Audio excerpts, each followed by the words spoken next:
Want to trade for a quality pre-owned vehicle? Here's how it works. Drive in with current insurance, title, and registration and get a minimum $2,500 up to $3,500 back on the purchase of a quality pre-owned car, truck, van, or SUV. Hurry, it all ends Labor Day. Just 20 minutes east of the Nashville Airport in Lebanon. Wilson County Chevrolet Buick since 1927. Sure! It's a sure thing. If you have foundation or structural problems like cracks in the walls or water in the basement or crawl space, there's only one thing to do. Call Ramjack. Ramjack of Tennessee has been serving our community for almost 40 years. They have the equipment and the expertise to take care of virtually any structural problem. Ramjack can get you back on a firm foundation. Don't wait. The problem can only get worse. Call Ramjack today. What's holding up your house? Man has always understood that the body is nature's most complex machine. Today, the Southern Joint Replacement Institute brings understanding, along with state-of-the-art techniques in joint replacement surgery. Advances in medical technology can improve your quality of life. And over the past 20 years, the Southern Joint Replacement Institute has performed over 12,000 procedures. Each patient receives our complete commitment, from diagnosis, treatment, therapy, to post-op care. For more information, visit us online or call the Southern Joint Replacement Institute today. Need cash? Camper's Corner is aggressively selling your consignment motorhome, travel trailer, fifth wheel, or pop-up for you. That's right, get rid of your high camper payment and let Camper's Corner sell your camper for you. From $3,000 to $300,000, Camper's Corner has buyers for all makes and models of campers. So if you want to sell your camper, call Camper's Corner. If you want to buy a camper, call Camper's Corner. And let's go camping! And if you're just tuning in tonight, we're talking about joint replacement with Dr. Craig Morrison and Dr. Jeffrey Hodrick, both orthopedic surgeons with St. Thomas. Before the break, I was asking about if you've had one knee done, are you looking at probably having the other knee done at some point in arthritis-related cases? Well, not necessarily. So when you just have that wear and tear osteoarthritis, one knee may wear out and not the other one. It is the same genetic cartilage in both knees, but oftentimes it's associated with some slight imbalance. Maybe you're born with one leg bowed a little more than the other and one knocked in a little bit more. So the x-rays help us give a little bit better prognosis on the other knee, but it's not necessarily the case. And what is the most common surgery that you both do? Total knee replacement, Total so knee. The complete knee replacement. And the average age? I think that average age has changed quite a bit. I think if you asked that question 20 years ago, it'd probably be somewhere in the 65 to 70 range, and I'll bet it's down in the low 60s now. Yeah, I think that's right. Probably around there. And do you attribute that again to the activity of people? Yeah, I think Jeff said it well. There's more people in that age range now. Technology's better, so knees are lasting longer. There's more awareness, programs like this, so people come to the physician earlier thinking maybe there's something to be done to keep me active and make my pain better. So you would advise people don't suffer through the pain any longer than you have to. I know we talked about this just briefly before the show started. Don't be afraid. I mean, everybody, I think most people have some trepidation about surgery. You know, you don't want to rush into surgery, certainly.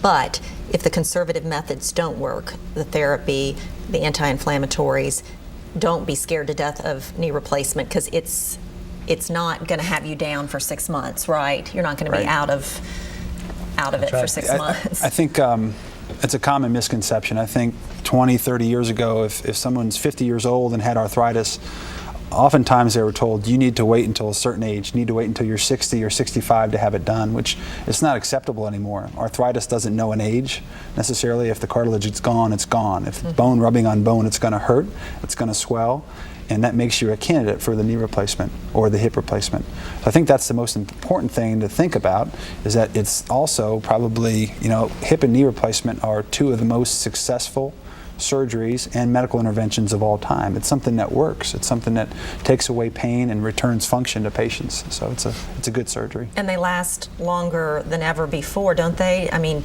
you could be looking possibly at 20 years with a lot of these new parts. That's certainly possible. When we hear new and improved, we don't know that that's the case. In joint replacement, we have to follow patients for a long time to know exactly how long it's going to last. But we do know that the improvements we've made in how we put the parts in and what they're made of should increase the longevity. And you know, depends on the patient, but 20 years is certainly not out of the question. Okay, and I know we want to circle back and talk about the use of computer navigation to make it an even better procedure, but let me take a couple of calls right now. Alfred is on line 2. Thanks for waiting, Alfred. Go ahead. Yes, I'm currently, I have rheumatoid arthritis. I've had it for about 8 years, and my problem is I'm going through Rheumacade at the time, and I've had some friends that wanted to know if I thought joint replacement in my knees would help me any, and I told them I didn't know anything about it, that I was kind of scared of having it done. With the Rheumacade that I'm taking, it will affect my knee joint replacements if I have it done any, if I kept the treatments going. Either one of you, I'll put you on hold just a second, Alfred. Well, Alfred, with rheumatoid arthritis, we talked about some of the pain that you have could be from the inflammation of the lining of the joint. That's what the Remicade is trying to treat. But in more advanced stages, when the cartilage has actually been destroyed, then you have pain because of a bone-on-bone situation, and the Remicade may not be helping that. In that case, if an x-ray shows deterioration of the cartilage, the joint replacement would help you. Remicade can kind of decrease the immune response, and so many times after, before and after surgery, we'll have patients stop those medications, but once you've gotten through the initial healing phase, then we allow those medications to be restarted, because you still want to treat what the cause was, which is the inflammation of the lining of the knee joint. Yes, thank you very much. Okay. That helps. All right. Thanks for calling, Alfred. Take care. Thank you.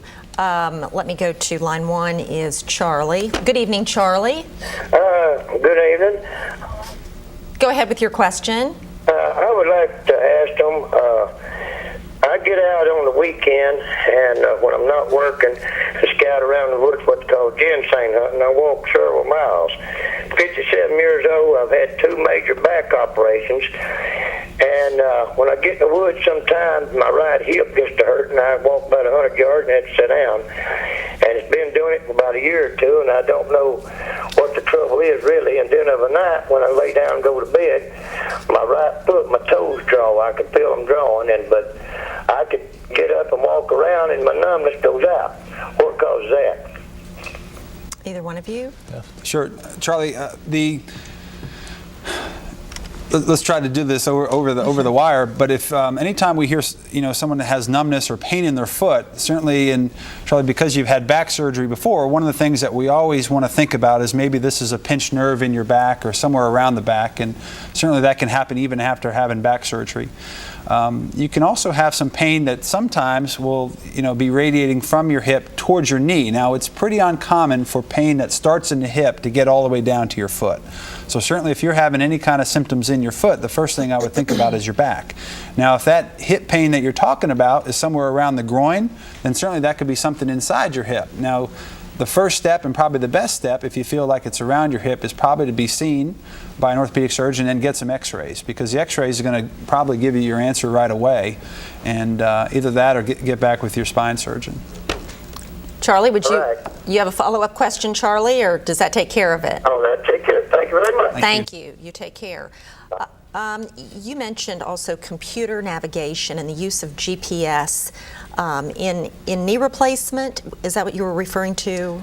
Yeah, it's something that I'm interested in. I think there's several different ways, obviously, to do it. It's not the only way to do it, and it's something that's come around in the last probably 7 to 8 years. And it's making use of GPS-type technology, essentially, to help line up the knee replacement parts. What we know is when you do a knee replacement, there's a piece of plastic in between 2 pieces of metal. And the idea is to make sure those forces on that piece of plastic are equally distributed across. So the number one thing you can do is make sure that it's lined up at the end of surgery. So computer navigation makes use of GPS technology that essentially rebuilds the knee in the computer and then gives you more information during the surgery. So when you leave the operating room, you can feel pretty confident that it's lined up correctly. Okay. Is this being widely used around the country and in Nashville? It's something that is being used across the country and